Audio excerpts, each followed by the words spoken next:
Hi, everyone. Welcome back. My name's Haley Fonsteel.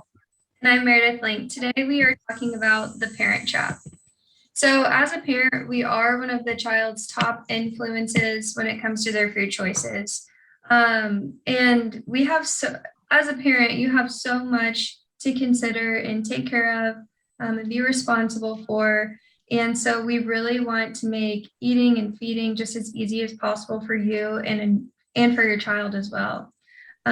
So, of course, through these classes, we really help you and your child realize where the independence can come with each of you and their eating, exploring all of that. But one thing we want you to think about this specific lesson is your experience that you had when you were growing up. What kind of feeding style did your parent have? So your experiences with food have shaped your relationship with your food and your body today. And in turn, that might still have an effect on your child's view as well. So we want to just kind of go over that and give great examples of how to approach this as well. And I think too, we spend a lot of time on learning why your child reacts a certain way. And I think it's also really important to understand why the parents react in a certain way, right? So we're always learning about ourselves and learning how we can improve and be better for the child. And so it's always helpful learning about your approach and how to strengthen your approach. So this is kind of what our goal is by this specific lesson. Absolutely. So in the first session, Haley did an overview of what we would kind of talk about, and she briefly reviewed some of the feeding styles that parents can have. So we want you to think back, what kind of feeding style did your parent have whenever you were growing up? And do you Mhm. those again, Haley?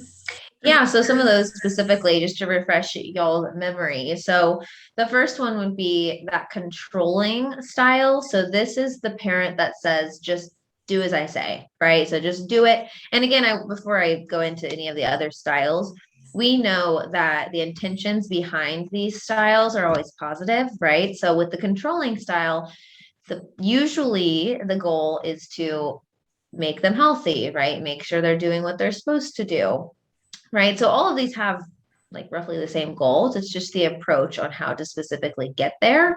So controlling is just do as I say. It's a lot more rules that are involved here. Not as much attention to the kid and what the kid is feeling. So that's that first one. And then there is more of the indulgent style. So what we see here is a lot of times people that maybe grew up with a controlling style will parent with the indulgent style, right? Because they kind of flip from one to the other. We're trying to look for that happy medium, however, because the indulgent style, this is where there's not a lot of boundaries, there's not a lot of structure, and we know how important structure is. We've talked about it several times throughout these lessons. So kids really thrive with structure and boundaries. This doesn't mean we have to have specific rules, right? We want to still keep in mind of the kiddos' preferences and cues, but we do want to have a little bit of structure and boundaries for them. And then the others are the uninvolved parent. So this may be the busier parent, maybe like a little bit unprepared. And so, again, trying to find an approach that fits into a busy lifestyle that still takes into consideration that child and meal schedule and meal structure. So the feeding style that we're trying to work toward is the responsive feeding style, right? So this feeding style is, you know, um, there is some structure for the kids and meal times. It is very responsive and attentive to their hunger and fullness cues.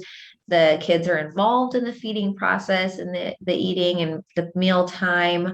And they just, overall, the experience is positive. So that's just a very short overview of some of the different styles. But again, for this lesson specifically, it's important to understand what your experience was and how you can take from that and move forward with more of that responsive style. Absolutely. So, getting into reactive and projective feeding.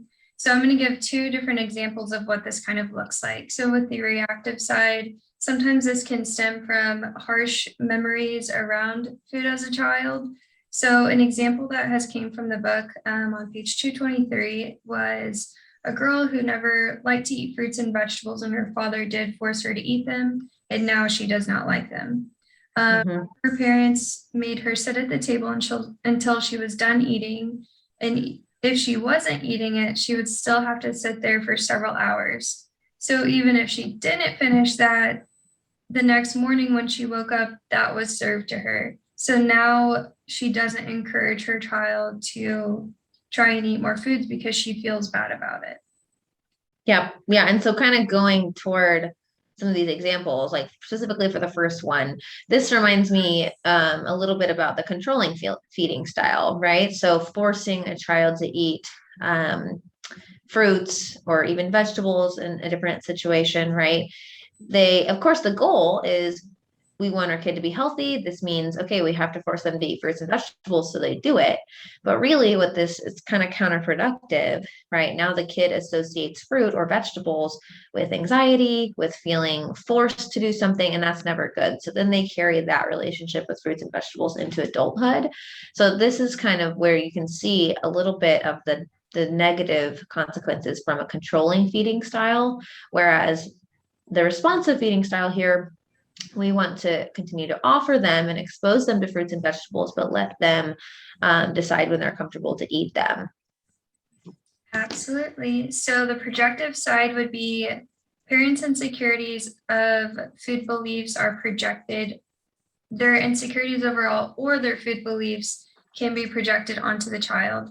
So this can be harmful if the parent doesn't have a good relationship with food and their own body. So an example also from page 223 in the book would be Jamie's parents both struggle with their weight whenever they were younger, and they didn't want their daughter to do the same. So they now control what she eats, not leaving any room for trust in Jamie and Jamie in her own body. So when it came to, that also led Jamie to not trusting herself as well. But the parents then realized they need to change their relationship with food and show their example of what that looks like, besides being controlling of what Jamie is putting into her body. Yep, exactly. So I think again, I think it's really cool how the parents understood that maybe it's something that we can change. And in turn, instead of, sometimes even parents are always learning, right? And it's good for kids to know that the parents are still learning and trying to improve, right? So this shows Jamie that, hey, it's still okay to make modifications, to make changes for more positive results. Absolutely.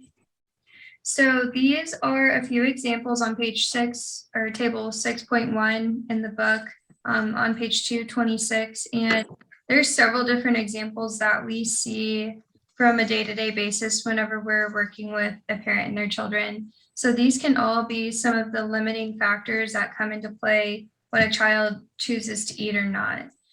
So we'll quickly go through a few of these and give some examples, but this first one is really similar to the reactive example we just gave. The child is being forced to eat fruits or vegetables, therefore the limiting belief is they do not like it or healthy food. And that education then leads to poor eating habits overall and limited intake. Below, you could see the Clean the Plate Club, or Ask to Eat More. And this is teaching children to ignore their hunger cues, that they never get full and they don't know when to stop eating sometimes. They might even have to eat everything there in order to, some families might even see it as a thing of respect. Some people also do this because they might not know the next time that they're going to be fed. And so they feel like they have to clean their plate because they're not sure the next time that they get to eat. So this goes along with weight fluctuations, ignoring hunger cues, and again, not trusting their body at times. Yeah. And then we have the example below. It says your food intake was restricted as a child and you were encouraged to diet. You made many attempts to diet as you got older. A limiting belief here is that they can't trust themselves around food. So this is where people often say, I feel very out of control with eating. I feel like I'm binging. I don't like my body image. And sometimes they go from like a restrictive to a more overindulgent cycle. Not saying it always has to be an eating disorder. It could be a smaller scale as well, but this is where they're not comfortable. They don't know what it looks like to be comfortable and the balance they can have between these foods as well. I think sometimes too, it's like they don't even really understand what hunger and fullness feel like or what they're supposed to feel like. And you kind of Yeah. mentioned this a little bit, but hunger, whenever we talk to our patients, we ask, is hunger a neutral feeling? Is it a pleasant feeling? Is it an unpleasant feeling? And if we find that hunger and fullness are always unpleasant, there's definitely something that we can modify here, right? We want hunger and we want fullness to be pretty neutral or maybe pleasant, right? We're satisfied or we're looking forward to eating. So this is again, a lot of people don't even really know what it feels like because they were encouraged to diet so often. And so like Meredith said, they lose trust in what their body's saying. And so it's kind of about reconnecting and regaining that trust in what your body's saying. Yes. Below that example, you can see there was very little cooking in the house growing up. And so there was a lot more eating out or more convenience foods. So this could be the limiting factor of cooking is too complicated. It takes too much time. And this is really where also skill comes into play. If they haven't seen someone cooking or had that actual experience, they might not like actually know what to do or how to do it or how to go about it. So it could be a belief and it could also be a skill coming into here as well. So really, this is where they might not know how to prepare foods or have that obtainable. And then below is where we see treats being used as a reward and taken away as a punishment. So often, one of the more common things that I hear, my computer went blank. Okay, can you hear me now? Yeah. Okay. So one of the more common things that I hear is someone saying that they deserve whatever it is because they exercise or because they ate something, they need to go exercise. That's one of the more common ones I hear. So regardless, you deserve food, you deserve nourishment, and you deserve to enjoy food. So that is one area that often we have to help assist in finding that comfort level with the balance of each type of foods there. And even specifically for this one too, as far as using food as a reward, we don't want them to feel like certain foods are above others, right? That's why we don't recommend saying, hey, finish your meal so you can get dessert, right? Because then they feel like, oh, my meal is not as good, but dessert is awesome, right? So I love dessert so much that I'm going to disrespect my fullness cue right now to finish my meal so I can get dessert, right?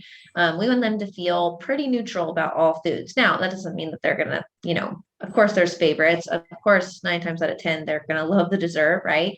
But we don't want them to feel like certain foods have more of a reward than others, right? So trying our best not to use specific foods as a reward or taking away as a punishment, right? So being very neutral and finding other ways to reward and celebrate with the kid.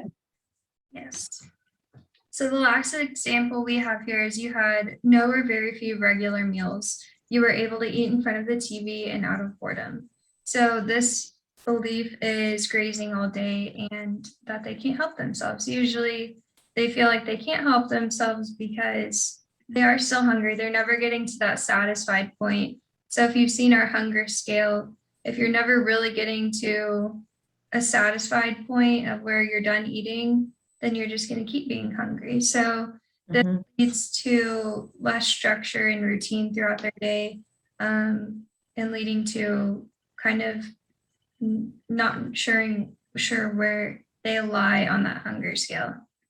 And also just a lot of times what we see here too is not really as much balance in eating, right? So they might be eating small snacks constantly throughout the day, but they're not getting as many like of the appropriate nutrients that they could possibly get, right? So that a lot of times we're snacking on like higher carbohydrate, high fat foods when we graze, Whereas if we have more structure and we sit down and we eat our meals, we eat our snacks, then we have a little bit more idea, we can be more mindful of including a balanced meal or balanced snack.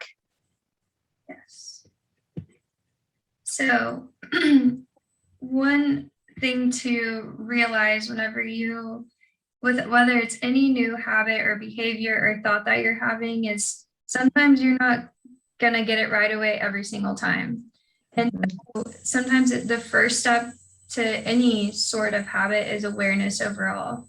So if you realize, oh my gosh, I should not have responded that way, or I feel I should have worded it this way, or whatever it is, take a step back and realize that you have the second thought, you have the second response to that action. And you can always go back and say, hey, I would like to approach this a different way. If you feel like you need to say sorry, definitely go ahead and do that. And then tell them the plan moving forward and maybe why. I think that has many benefits to it, because they see, one, that you're trying to shift your focus. You are, whatever the message is you're trying to relay, and might even help with some of the understanding and like respect that they could have towards you as well. Yeah, and just teaches them that sometimes parents make mistakes too. Like I said earlier, I think that's always a good message for kids, is that, hey, sometimes we make mistakes. I'm still learning. I'm still trying to be better for you and myself, right? I mean, that's setting a good example for them, right? Because they feel like they're going to get older one day, and it's okay to mess up. It's okay to fail. It's okay to, make mistakes sometimes, but how do you learn from it, right? Is what's really important. Specifically here, I was thinking of something that we hear often, as far as parents responding one way, and maybe it could be different. So for example, going back to that controlling feeding style, we do see parents controlling portions, right? Specifically, maybe at dinner time. Again, for the intention of, I don't want them to overeat. I don't want them to eat too much. I want them to understand. I hear a lot, I want them to understand what a normal portion looks like. And so they feel like they have to control portions. And sometimes when we, ask the kid how they feel, and what I've heard recently, and, with different patients is, my mom cuts me off at a certain time, and then I feel hungry in the middle of the night, or I feel hungry before bed.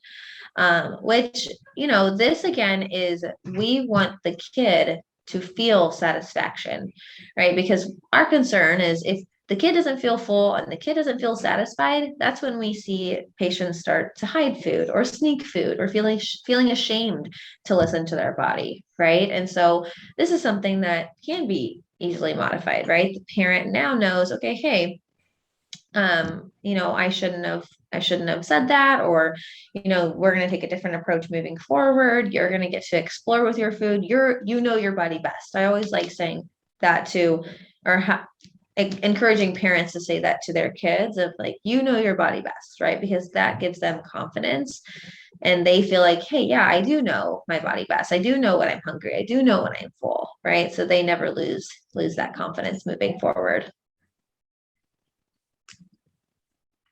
So a potential challenge that can start arising, or maybe has already, is a situation, is having mixed messages from caregivers. So as a child, if of course you have your parents, and then there's grandparents, or maybe a babysitter or a teacher, whoever it is that is giving them messages about food or serving them food, they can each kind of have their own perspective or way that they go about it.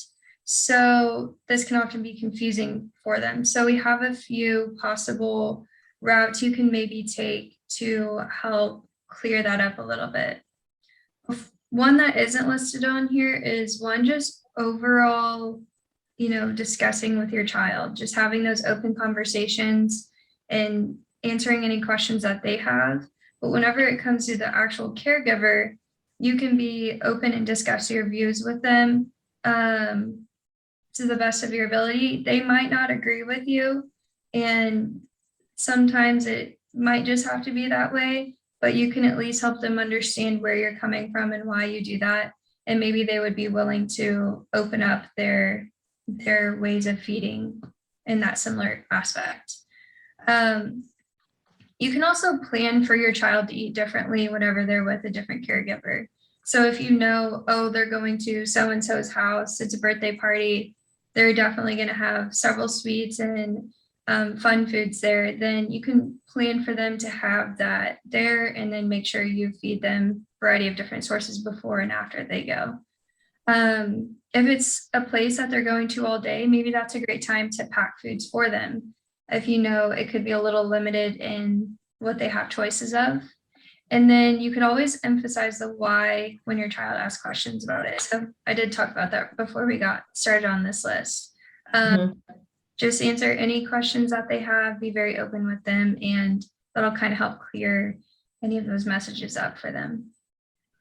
And I think too, depending on the family dynamic, this could even be a situation where you do schedule an appointment with a dietitian, right? And have that third party kind of mediate some of those conversations, right? So depending on, of course, if you discuss your views with them and everything goes great, that's awesome. But sometimes you could also, propose the conversation as like, let's get someone to help us with making sure that our kiddo is healthy, is happy, has a good relationship with food. I think that that's always a positive there too.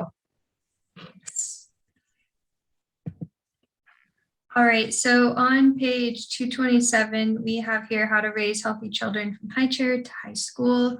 This code is basically saying, focusing on your hunger and satiety cues to guide eating, which is called intuitive eating, has been found to prevent unnecessary weight gain, and is associated with body appreciation, well-being, positive emotions, and healthier habits like exercise. So through our program, we haven't really used the term intuitive eating, but there are a lot of approaches that we have been teaching and will continue to teach that fall in line with what's called intuitive eating. And we'll go a little bit more into detail about what that exactly is in a second. But as a child, there are several, like our hunger cues are one things like we automatically have as something very intuitive as a child. And as we we hear messages that kind of drive us away from, eat when you're hungry, kind of like when you have to use the restroom, you'll go to the restroom. But oftentimes now we hear on media or wherever it is, to ignore that hunger. So we're kind of trying to bring people back into these intuitive cues and intuitive eating, respecting all foods. So basically, intuitive eating, there are 10 principles to this. And we even have classes over this. We'll have sessions over this. You can work with your own dietitian on this. There's workbooks, there's audiobooks, there's all sorts of things. But these 10 principles are rejecting the diet mentality, honoring your hunger, making peace with food, challenging the food police, discover the satisfaction factor, healing your fullness, coping with your emotions and kindness, respect your body, movement, and honor your health. So gentle nutrition. And you can see, the very, very last principle where you start focusing on that nutrition component. So some of this, of course, we might not even talk, of course, when they're an infant and they can't comprehend things, but as a child gets older, we can feed in some of this information that goes on. But do you have anything you want to add about this, Haley? I think too, specifically for parents, this is one of the first books that I usually recommend, right? If a parent comes to me, depending on the specific situation they're seeing me for, but this is such a positive book.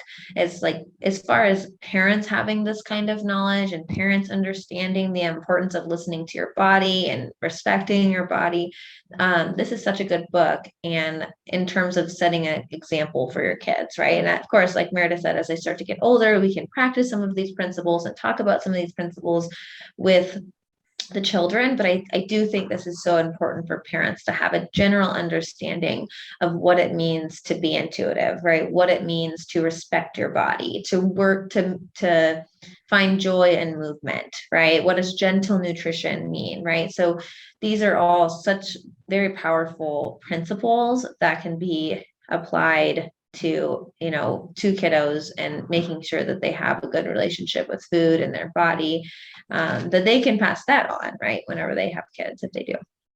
Yeah, absolutely. And if you're wanting to know more about this information, reach out to us specifically, or Intuitive Eating even has their own website too. Mhm. Two dietitians, compiled a bunch of information from scientific research articles, and they have all sorts of resources and things if you're more interested in this as well. Yep.